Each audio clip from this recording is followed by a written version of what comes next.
Hello and welcome back to the channel, guys. Would you believe me if I said that Marvel has a force, a godlike entity so powerful and ancient that it predates even the multiverse? Yes, you heard it right. He was the First Firmament, who personified the original universe to ever exist in the comic lore. But who is the First Firmament exactly, and how did he change the fate of Marvel Comics? Well, get ready for all the answers, because we're about to explore this primeval being, who created the very foundation of the Marvel cosmic lore. Before we go into our explanation, we have a very small request. If you like our content, please support us by subscribing to our channel. This is a small click for you, but for us it means a lot. Thank you. Let's begin. Who is the First Firmament, and what was the first cosmos?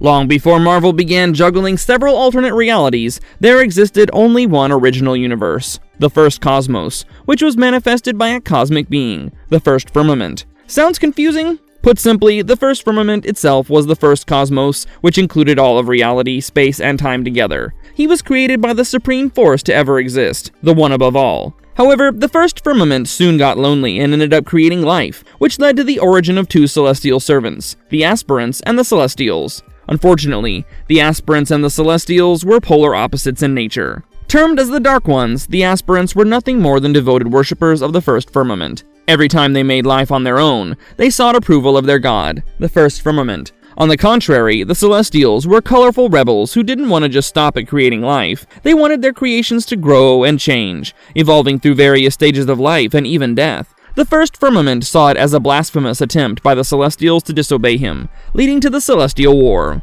The war finally ended with the Celestials shattering the First Firmament into pieces, who then fled to the void, far shore with the remaining Aspirants. It was from these very pieces that the first multiverse, or the second cosmos, was born, as a brand new collective existence.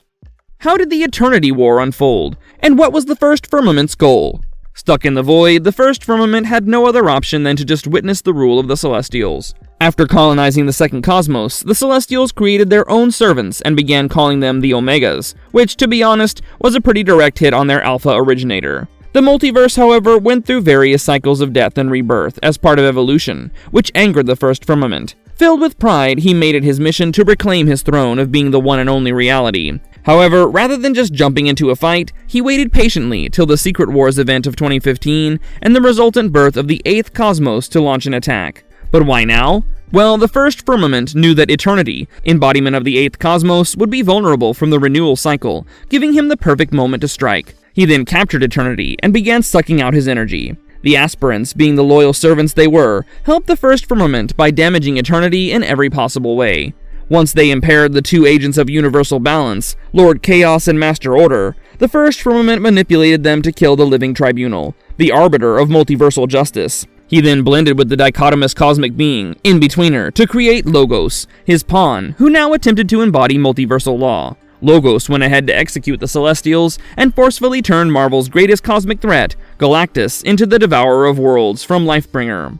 However, Connor Sims, or Anti-Man, who was Galactus' first Herald of Life, reversed the deadly change by sacrificing himself. A furious Galactus then decided to form a group of powerful cosmic beings to help free Eternity from the clutches of the First Firmament. Hence came the Eternity Watch, comprising of Infinite, Ego Prime, Shaper of Worlds, and Psyhawk. The newly formed team confronted the Aspirants and Logos in the Superflow, a medical-physical dimension between universes. However, to make matters complicated, Maker, the alternate universe version of Mr. Fantastic, tried to crush the Superflow by using High Evolutionary's technology. Though his intention was to unite the multiverse and support Eternity for his own selfish reasons, it backfired and actually helped the First Firmament to completely absorb Eternity. Left with no other choice, Galactus called upon the Shaper's ghost to teleport a team of superheroes from Earth, the Ultimates, to counter Earth-12, which is an alternate version of the world created by High Evolutionary.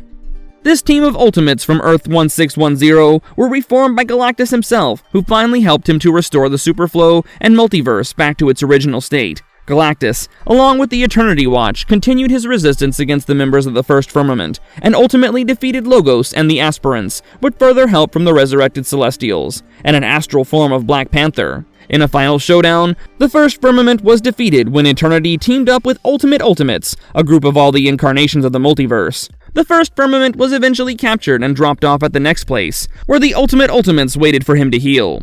What are the powers of the First Firmament? To say that the First Firmament did not just wield powers but was power himself would be no exaggeration. He was nearly omnipotent, with enough power to create and distort realities at will. Being omnipresent, he was beyond space and time itself and could exist everywhere at once. The First Firmament was also omniscient in nature, who knew everything about how the cosmos functions. Sensing things across various realities and timelines was another of his innumerable abilities. Not only did he have the power over celestial forces, but he could also bend time, manipulate space, and reshape the very foundation of existence. The First Firmament in its entirety as a single universe is believed to be more powerful than any multiverse. He was not only the progenitor, but also a symbol of the cyclical nature of the multiverse, representing how cosmic beings are born, evolve, and decay. Given the magnitude of the First Firmament's existence, it might seem nearly impossible to categorize all his powers. However, in his unlimited repository of strengths, the First Firmament had the power to manipulate the void, or any higher dimension for that matter. So yeah, the First Firmament pretty much broke the scales of cosmic power. What did the First Firmament look like? Though the First Firmament is ideally an abstract and vast celestial being, it could manifest itself into various forms to communicate with others. In his embodied form, the First Firmament is nothing short of a nightmare. He appeared as a grotesque version of the Eternity, with a hideous face that looks like an animal skull. Creepy, huh? His clawed hands, 3 eyes, and huge toothed jaw only added to his monstrous look. Maybe staying in his abstract form would have been better. Is the First Firmament more powerful than Eternity in Marvel? I think by now it's pretty clear that the First Firmament was the very blueprint of the universe. As a single whole universe, he commanded incomprehensible power and could easily mess with cosmic reality. Being the source of every life, the First Firmament saw himself as the one true God, and made it his ultimate goal to be the sole source of existence. To understand how vast his substance was, the First Firmament could easily beat Eternity. Not surprising. Created from fragments of the originator itself, Eternity was no joke either. It did enjoy incredible cosmic power, but could still not topple the cosmic leaderboard. Remember when the Maker fused all iterations of the universe to help Eternity against the First Firmament, but still failed? It just shows that the First Firmament in its totality is way more powerful than a collection of its parts. So yeah, Eternity, even in its most powerful form, is no threat to the First Firmament. In the end, victory always comes to the Creator.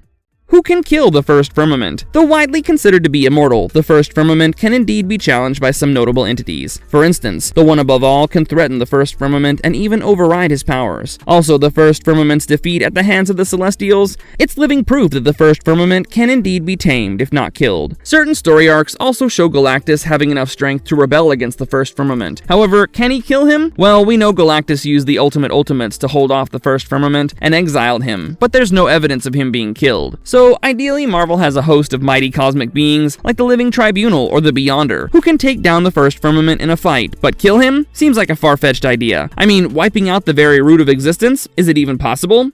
Marvelous verdict. Okay folks, time to wrap things up. Going back to the beginning has been quite a ride. I think Marvel deserves a shout out for producing such mind-bending storylines and creating characters as magnificent as the First Firmament. Drowned in insane power, not only did he just create reality, but also held on to his throne of being the first. Sure, multiversal madness excites us, but all of it would have been practically impossible without the one and only First Firmament. Whether he is immortal or not is still up for debate, but one thing is for sure, the First Firmament is not just a cosmic entity, he's the ultimate truth. Do you think anyone can overpower the First Firmament in the Marvel Universe? Let us know in the comments below. Take care, and I'll see you in the next one. And if you liked our content, don't forget to leave a like and subscribe if you haven't already. Have a good one and be safe. Thanks, everyone.